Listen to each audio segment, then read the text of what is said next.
আসসালামু আলাইকুম everyone, welcome back to my channel Nazim Keya vlog. কাছে দূরে যে যেখান থেকে আজকের ভিডিওটি দেখছেন, আশা করছি আপনারা অনেক ভালো আছেন, সুস্থ আছেন। আলহামদুলিল্লাহ আমরাও ভালো আছি।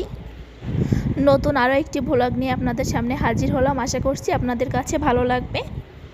ভালো লাগলে ভিডিওতে একটা লাইক দিয়ে আমার চ্যানেলের পাশেই থাকবেন। আর যারা আমার ভিডিও নিয়মিত দেখেন তাদেরকে জানাই অসংখ্য ধন্যবাদ। এখন আমি যেহেতু গ্রামে আছি, তো গ্রামে সুন্দর সুন্দর ভিডিও দেখতে আমার চ্যানেলটির পাশেই থাকুন। আমি তো এখন আপুদের বাসায় আছি, তাই আপুদের বাসার ভ্লগই শেয়ার করছি। এখন সকালবেলা নাস্তার জন্য পরোটা বানানো হবে, এজন্য আপু আটা মেরে নিল। পরোটার জন্য যে আটার ডোটা বানানো হবে সেটা একটু বেশি নরম হয়ে গিয়েছিল, এই জন্য রুটিগুলো বানাতে একটু কষ্ট হচ্ছিল। তারপরে আপু একটা বানিয়ে নিল, তারপর বাকিগুলো আমি বানিয়ে নিয়েছিলাম। আর পাশাপাশি আপু পরোটাগুলো সেঁকে নিচ্ছিল। তারপর গরম গরম আমরা ডিম পোস্ট করে খেয়ে নিলাম। তো সকালে আমার মেয়ে কিছু খাচ্ছিল না, তো বাদাম খাবে বলছিল, তাই বাদাম ভেজে দিলাম। তারপরে বাদামটাও খায়নি। জ্বর হওয়ার পর থেকে খাবার একদমই খেতে চাচ্ছিল না। আর এইদিকে আপু দুপুরে রান্নার জন্য মাছ কেটে নিচ্ছিল। তো আজকে ওল দিয়ে ইলিশ মাছ নারকেলের দুধ দিয়ে রান্না করা হবে, তাই ইলিশ মাছটা কেটে নিচ্ছে। আর ইলিশ মাছটা একটু আগে বের করা হয়েছে, বের করেই আপু বেশিক্ষণ ভিজিয়ে রাখিনি, তাড়াতাড়ি কেটে নিচ্ছিল। এজন্য অনেকটা শক্ত ছিল, বরফ ছিল ভিতরে, তাই কাটা যাচ্ছিল না, কাটতে অনেক বেশি সময় লাগছিল। মাছটা বরফে একদম শক্ত হয়েছিল, এজন্য কাটা যাচ্ছিল না। তারপরে একটু কষ্ট করে মাছটা কেটে নিয়েছে, রান্না করতে হবে, নয় দেরি হয়ে যাবে। এজন্য মাছটা কাটা শেষ করে ধুয়ে তারপর রান্নায় চলে আসছে। তো দুপুরে এখন যা যা রান্না করবে সব কিছু কেটে কুটে নিয়ে রেডি হয়ে গিয়েছে। তো এখন রান্না করতে চলে আসছে, রান্না অলরেডি বসিয়ে দিয়েছে। তা আমি এখানে ছিলাম না, তো এখন আসলাম, এসে দেখছি আপু রান্না প্রায় বসিয়ে দিয়েছে। পুঁইশাক চচ্চড়ি করছিল ইলিশ মাছের মাথা দিয়ে, তো এটা প্রায় হয়ে আসছে। পুঁইশাকটা কিন্তু একদম তাজা ছিল, আপুদের নিচে লাগানো ছিল, তো একদম এত কচি ছিল যে খেতে অনেক ভালো লাগছিল রান্নার পরে। আর দেখেই তো বুঝতে পারছেন কালারটা কত সুন্দর ছিল। আর এই কড়াইতে আপু পাঙাশ মাছের ঝোল রান্না করছে, এজন্য মশলাটা একটু ভালোভাবে কষিয়ে নিয়েছে। আর মাছগুলো আগে থেকে ভালো করে ভেজে রেখেছিল। তারপরে মশলার সাথে মাছগুলো 2-1 মিনিট একটু কষিয়ে নিয়ে এখানে ঝোলের জন্য পানি দিয়ে দেওয়া হলো।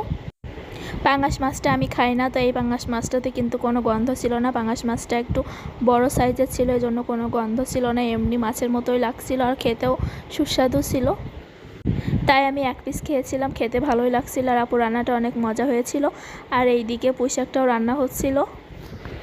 পুঁইশাকটা অনেক সময় দেখা যায় কালারটা কিন্তু সুন্দর থাকে না, কিন্তু এই পুঁইশাকটাতে দেখছিলাম পাতাগুলো একদম সবুজ কালার ছিল, রান্নার পরে একদম এইরকমই ছিল।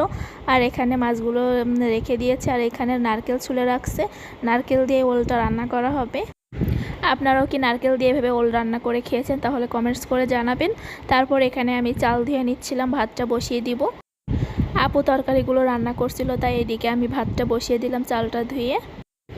দুপুর আর রাতের জন্য একবারে বেশি করে একেবারে বসিয়ে দিলাম।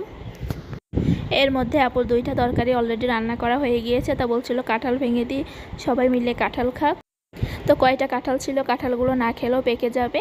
তো এইদিকে এই 2টা তরকারি কিন্তু রান্না হয়ে গিয়েছে। তো এখন আপু এই কড়াইটাতে পানি দিয়ে ওল সিদ্ধ দিয়েছে, তাহলে আর গাল চুলকায় না। তা কাটার সময় এমনি হাত চুলকায়নি, ওলটা ভালো ছিল।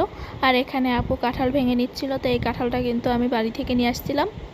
তো এই গাছের কাঁঠালটা আমার কাছে খুব ভালো লাগে। আগে তো কাঁঠাল পছন্দ করতাম না, তারপরেও এই কাঁঠালটাই আমার কাছে অনেক পছন্দের ছিল, আর কোনো কাঁঠালই পছন্দ করতাম না।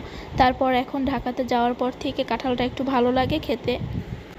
আমার কাছে তো সব থেকে পছন্দের কাঁঠাল আমাদের এই গাছের কাঁঠালটা। তারপর এখানে আপু চলে আসছে ওল দিয়ে ইলিশ মাছটা রান্না করার জন্য। তো এখানে প্রথমে মশলাগুলো একটু তেল দিয়ে ভালোভাবে কষিয়ে নিচ্ছিল।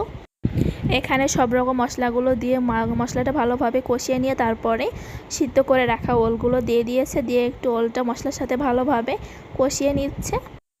আর এখনও তো ওলগুলো ভালোভাবে ওঠার সময় হয়নি, একটু আগে থেকেই উঠাই ফেলছে, এজন্য কিন্তু এটা সিদ্ধ হতে একটু বেশি সময় লাগে, এজন্য একটু বেশি সময় দিয়ে ভাপ দিয়ে নিয়েছিল। তারপরে এখানে একটু মশলার সাথে কষিয়ে এখন পানি দিয়ে দিচ্ছে কষানোর জন্য। তো সরি, এখানে কিন্তু পানি না, এখানে নারকেলের যে দুধটা তৈরি করা হয়েছিল সেই দুধটা এখানে দিয়ে দেওয়া হয়েছে। দুধটা দিয়ে এখানে ভালোভাবে কষিয়ে নেওয়া হচ্ছে। তো বাকি যেটা ছিল সেটাও দিয়ে দিল। তো নারকেলের যে খোসাটা থাকে ওটা দেওয়া যাবে না, নারকেল থেকে যে দুধটা বের করে নেওয়া হয় শুধু ওইটাই দিতে হবে। দিয়ে এখন এটা ভালোভাবে কষিয়ে নিতে হবে। আর পাশের চুলায় ইলিশ মাছটা জাল করে নিচ্ছিল, তো এটা না ভেজে এভাবে একটু জাল করে নিয়ে তরকারিটা রান্না করলেও কিন্তু অনেক বেশি মজার হয়।